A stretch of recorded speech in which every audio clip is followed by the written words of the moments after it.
I didn't break the law. I didn't do anything wrong. That photo is very much covered by the First Amendment. In the modern era of global virality, a single photo can make you rich, famous, international meme, or it can completely destroy your life. Don't believe us? Just wait till you see how one click of the camera turned these people's lives upside down. Their mundane days turned into catastrophic nightmares just because of one scandalous picture.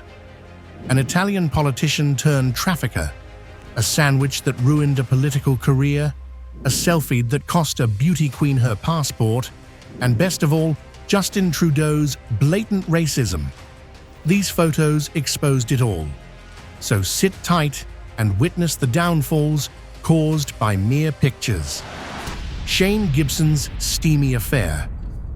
In 2002, Shane Gibson, a member of the Progressive Liberal Party, was appointed as the Immigration Minister of the Bahamas, marking a significant milestone in his political career.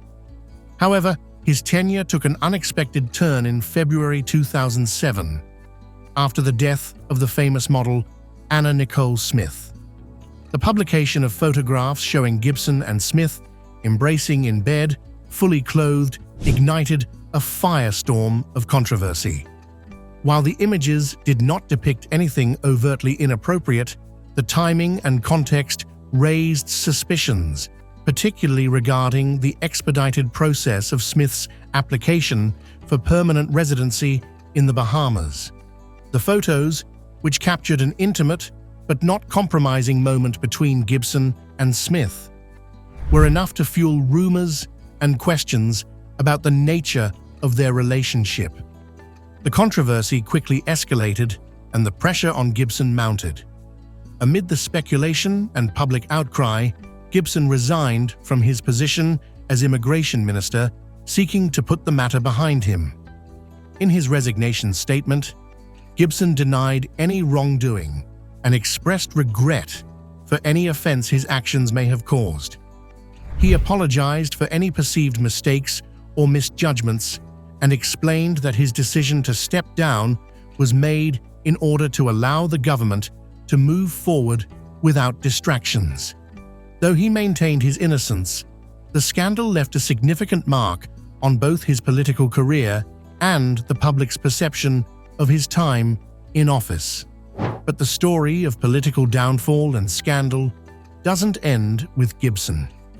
If you think this is an isolated case, wait until you hear about the rising political star whose career came crashing down. The Donna Rice scandal. Gary Hart, a U.S. Senator from Colorado, was once the Democratic Party's golden boy for the 1988 presidential election. His charisma and policy ideas placed him as the frontrunner, seemingly unstoppable, until scandal struck.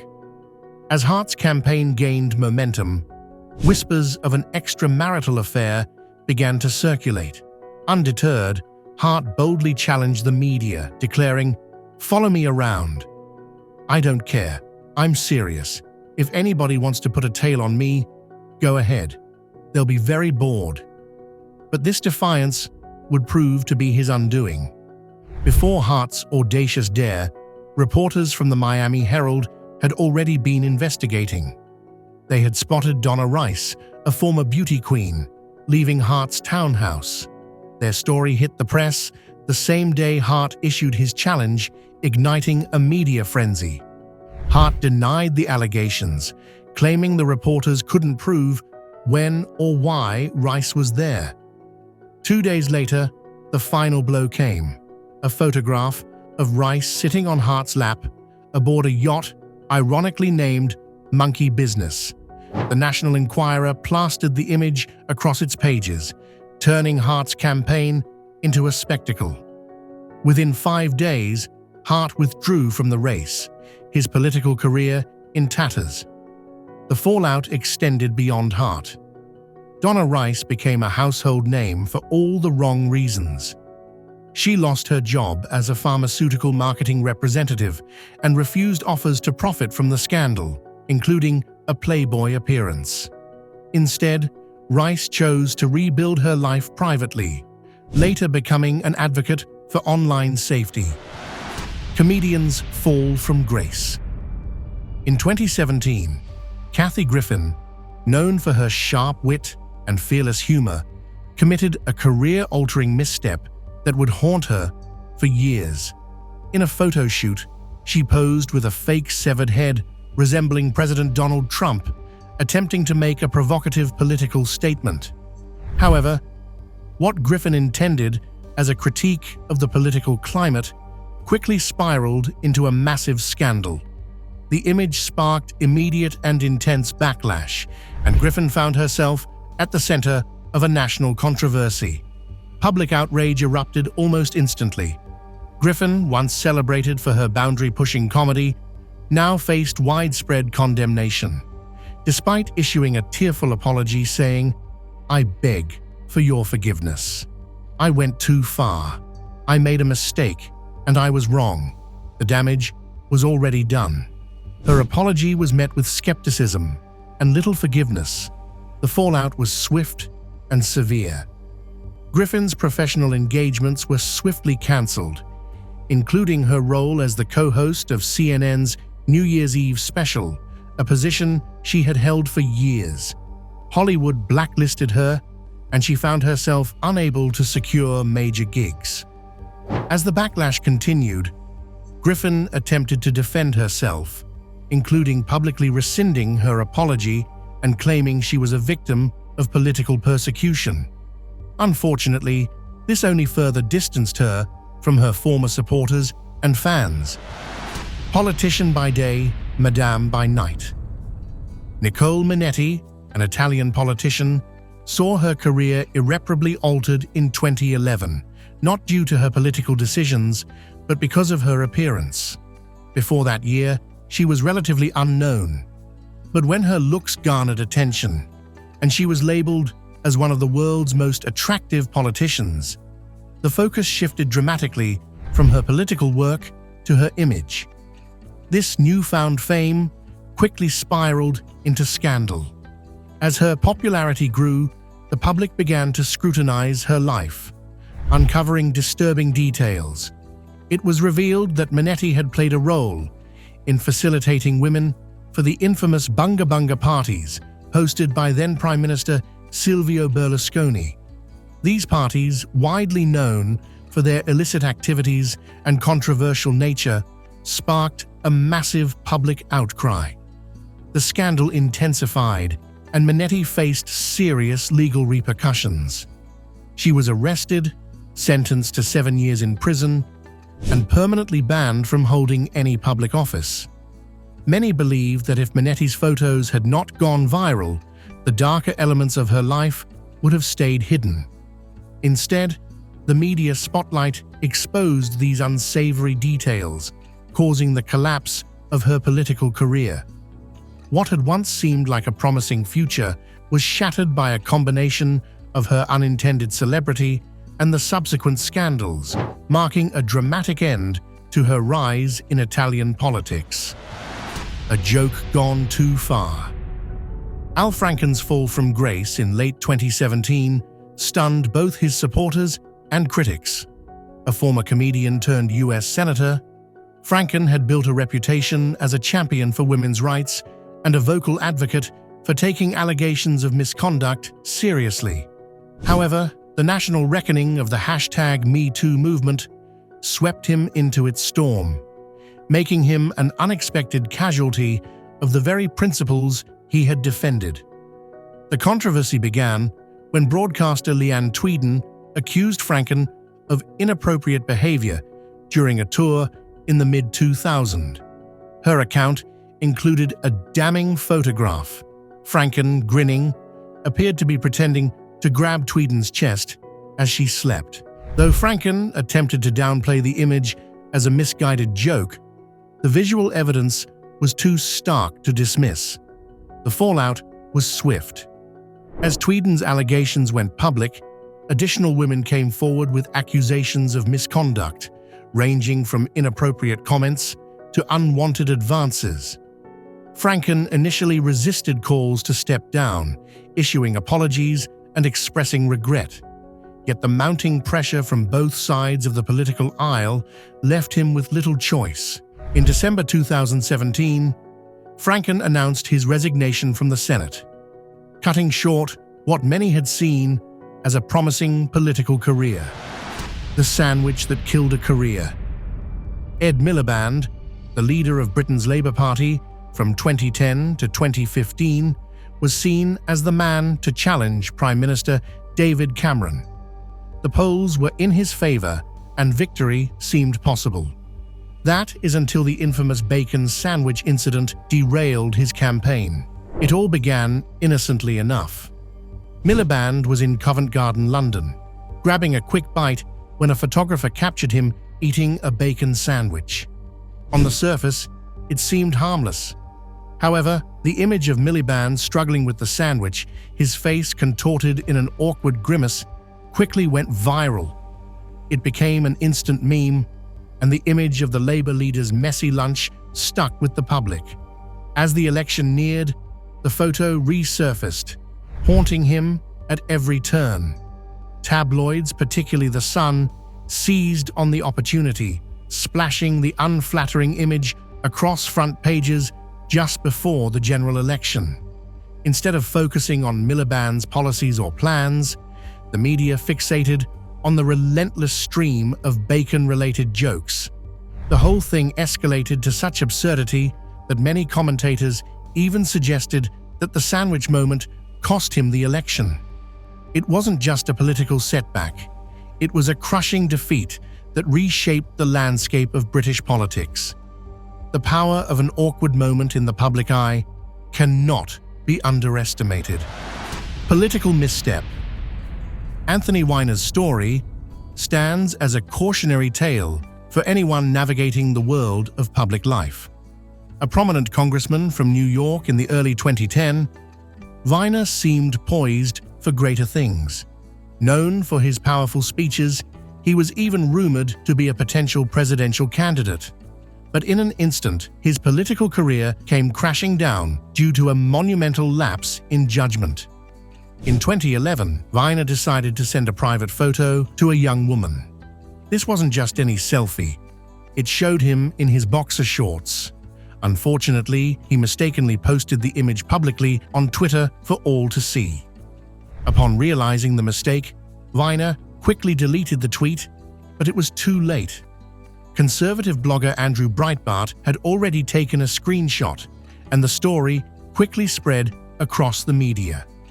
TMZ and other outlets jumped on the scandal, uncovering even more compromising photos. As the media frenzy intensified, Weiner faced mounting public backlash. His political career unraveled, and he was forced to resign from Congress. What had seemed like a promising trajectory spiraled into disgrace. Things only got worse when it was revealed that Weiner had sent inappropriate messages to a teenager, further tarnishing his reputation. His story became one of the most infamous political downfalls in recent history. Family photo or plastic surgery ad. What began as an innocent family photograph spiraled into a nightmare for Heidi Yeh, a Taiwanese model whose life and career were upended by an unexpected controversy. The photo, initially taken for personal reasons, was misappropriated for a plastic surgery advertisement. The ad's tagline, "The only thing you'll need to worry about with plastic surgery is how to explain it to the kids," implying that the children in the image were less attractive than their parents. An offensive and humiliating twist. Not known to Heidi, the image was used without her consent. The situation worsened when a fabricated backstory began circulating online, claiming that the photo depicted a real family in which the husband divorced his wife after discovering she had undergone extensive plastic surgery, allegedly revealed through their children's appearance. The rumor spread rapidly, going viral in China, Japan, and eventually across the globe. The fallout was devastating.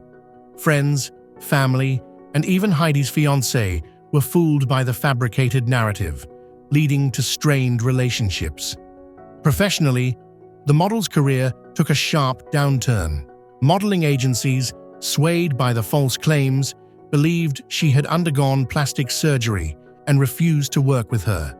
The emotional toll was immense. Heidi was left battling anxiety, insomnia, and frequent breakdowns. What began as a harmless photograph turned into a cautionary tale about the dangers of digital manipulation and the devastating effects of false narratives in the age of viral media. The price of viral fame. In 2015, 16-year-old Alex Lee, better known as Alex from Target, became a global sensation overnight.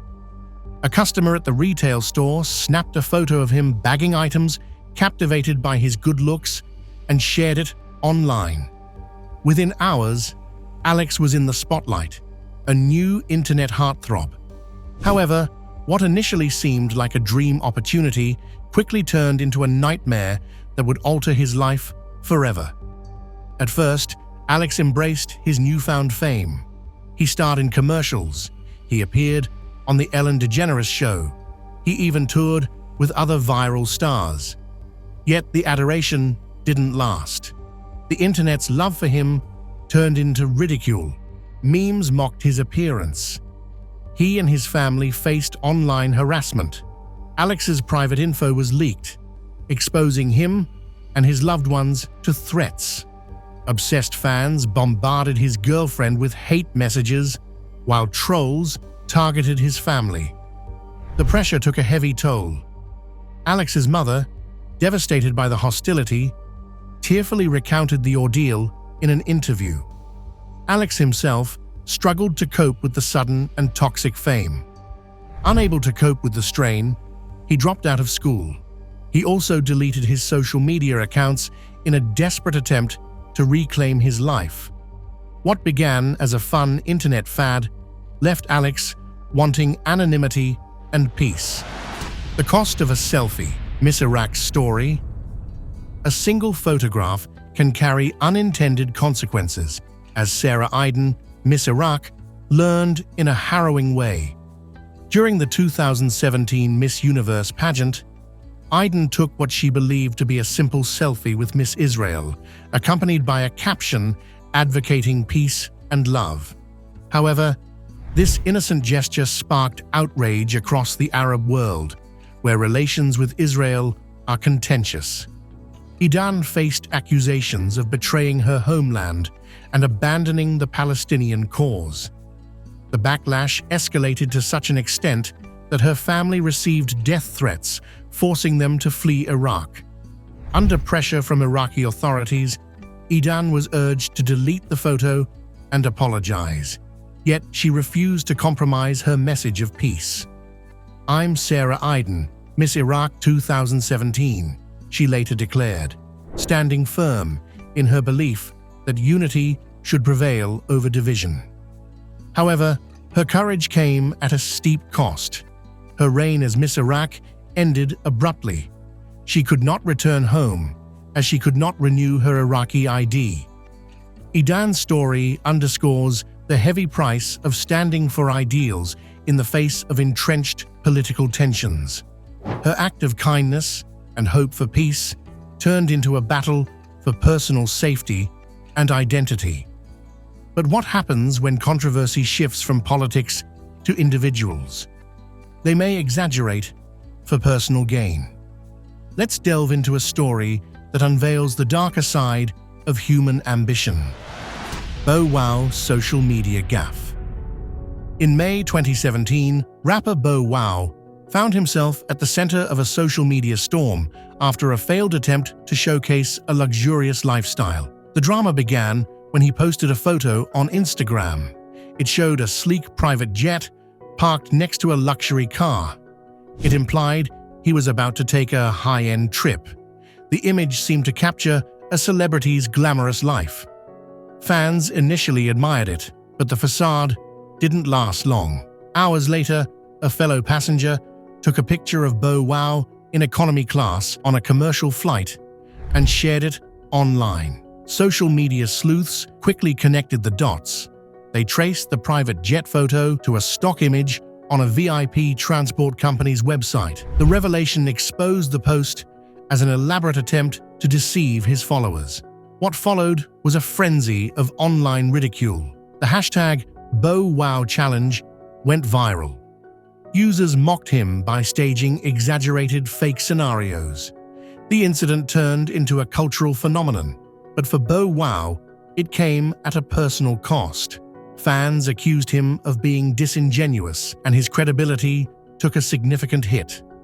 Despite the backlash, Bow Wow downplayed the incident, claiming it was a deliberate move to promote his brand. Justin Trudeau, an underrated racist.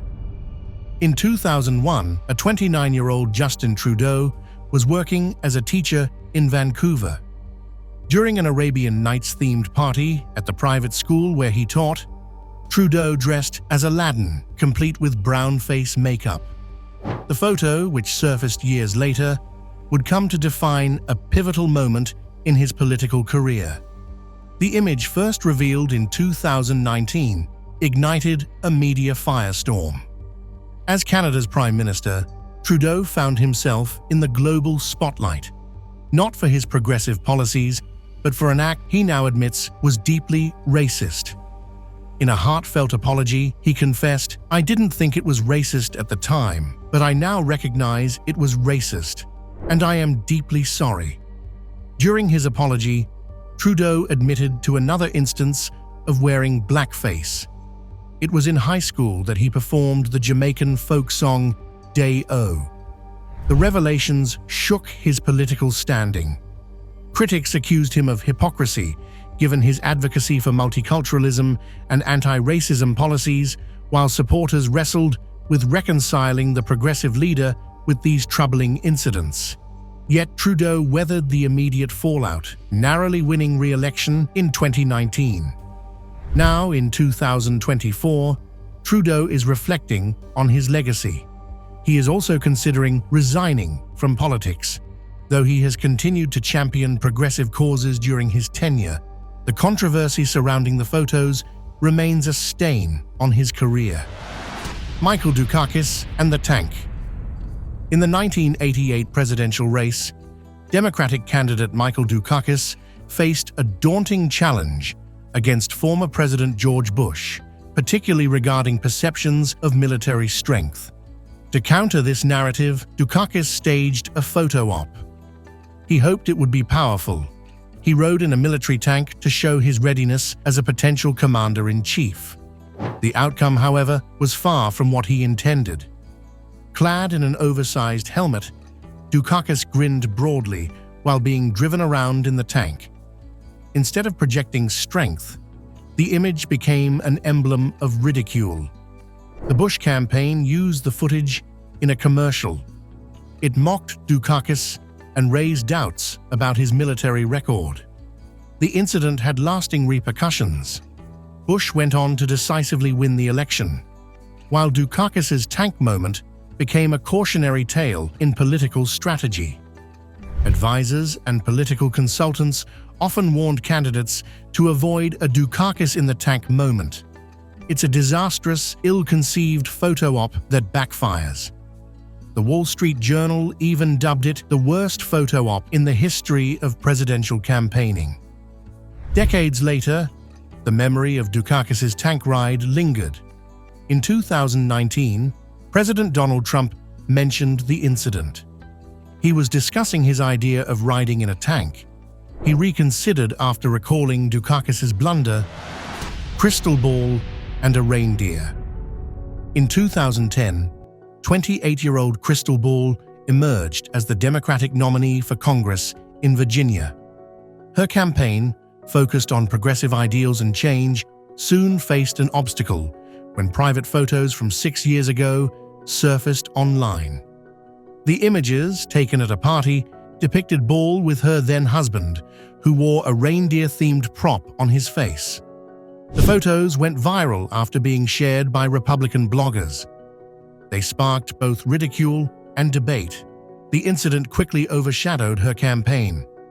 The media frenzy focused on the personal, not the political.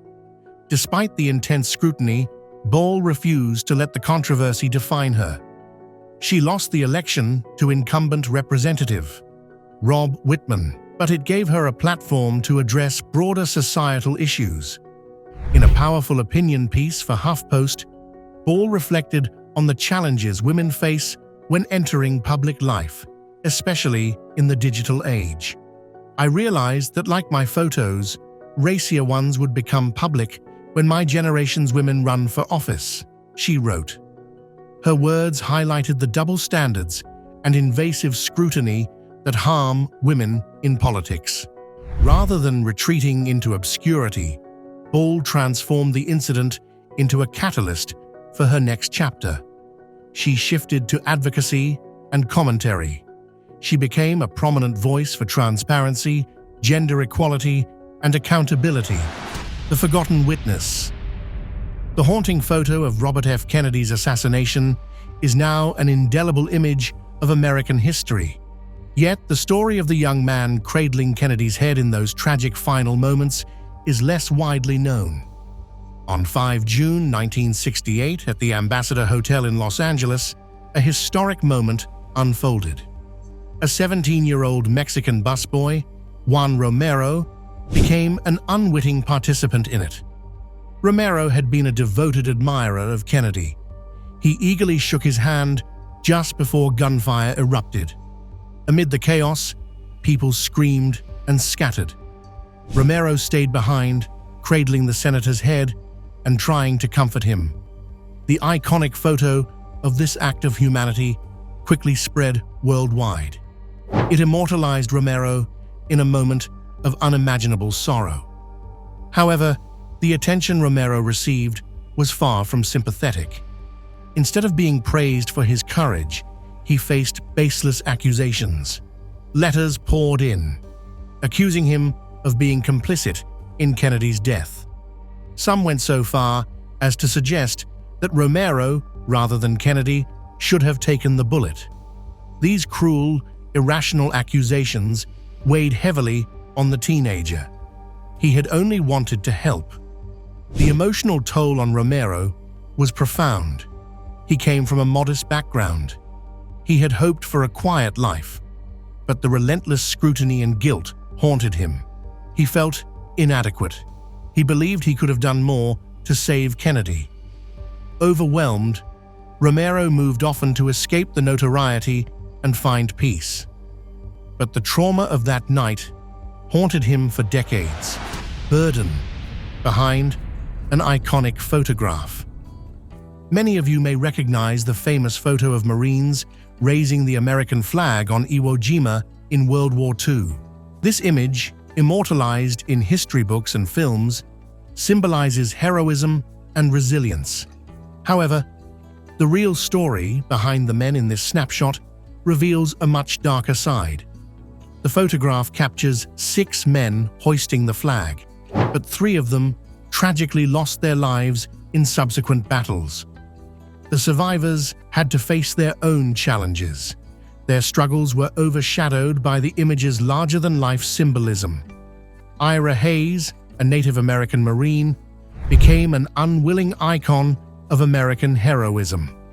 Thrust into the spotlight, Hayes longed to be back on the battlefield with his comrades. Instead, he was paraded across the country and celebrated as a hero. Yet rather than pride, Hayes felt guilt for leaving his fellow soldiers behind. The sudden fame and relentless demands for autographs and stories took a heavy toll on Hayes. His inner turmoil consumed him. It led to a battle with alcoholism that cut his life tragically short. The weight of being a living symbol of courage was too much for him to bear. This story reminds us that even great moments in history can hide struggles. Now let's move on to another case, one that may leave you utterly shocked. Vulture and the little girl. Back in the 1990s, Operation Lifeline Sudan invited photojournalists and others previously excluded from entering the country to report on the horrible famine that left the region's children severely malnourished and more than 200,000 people dead. Kevin Carter was one of the photographers who took this opportunity that changed his life. The vulture and the little girl, also known as the struggling girl, is an image by Kevin Carter that initially published in the New York Times on March 26, 1993. It is a snapshot of a fragile, famine-stricken youngster, originally thought to be a girl, who has slumped in the foreground, with a hooded vulture watching him from close. In March, the toddler was reportedly attempting to reach a United Nations food facility approximately a half-mile distant in Ayod, Sudan, now South Sudan, and survived the ordeal. The film earned the Pulitzer Prize for feature photography in 1994. The photo and its associated moral and political implications have appeared in sociological academic journals, but the person most impacted by it was Kevin himself, who allegedly failed to cope with the traumatic visuals he saw in the war and famine-stricken country. 4 months after being awarded the Pulitzer Prize for feature photography, 33-year-old Carter ended his life by carbon monoxide poisoning on 27 July 1994. Miss America's leaked photos. Vanessa Williams became the first African American to win the Miss America title in 1983. 10 months after she was crowned, Williams got an anonymous phone call claiming to have nude images of her. Photographer Tom Chiapel took the images in 1982, while she was working as an assistant and makeup artist for Mount Kisco, New York. According to Williams, Chiapel wanted to try out a fresh silhouette concept with 2 female models. He shot Williams and another lady in a variety of naked stances, including some simulated sexual positions. Williams felt the images were private and had been destroyed, and he never signed a release, allowing them to be published. Days later, the publisher of Penthouse, Bob Guccione, announced that his magazine would publish the pictures in their September 1984 issue. When the images reached the newsstands, sponsors threatened to withdraw out of the 1985 contest. Williams quit after being pressured by pageant authorities. Suzette Charles, who is also African American, won the title as the first runner-up. Bob Guccione made a massive $14 million profit from the photographs. Williams launched a $500 million lawsuit against Chiapel and Guccione, but she abandoned it to avoid more court fights and go on with her life. According to Williams, the best revenge is success. Thanks for watching, and we'll see you in the next one.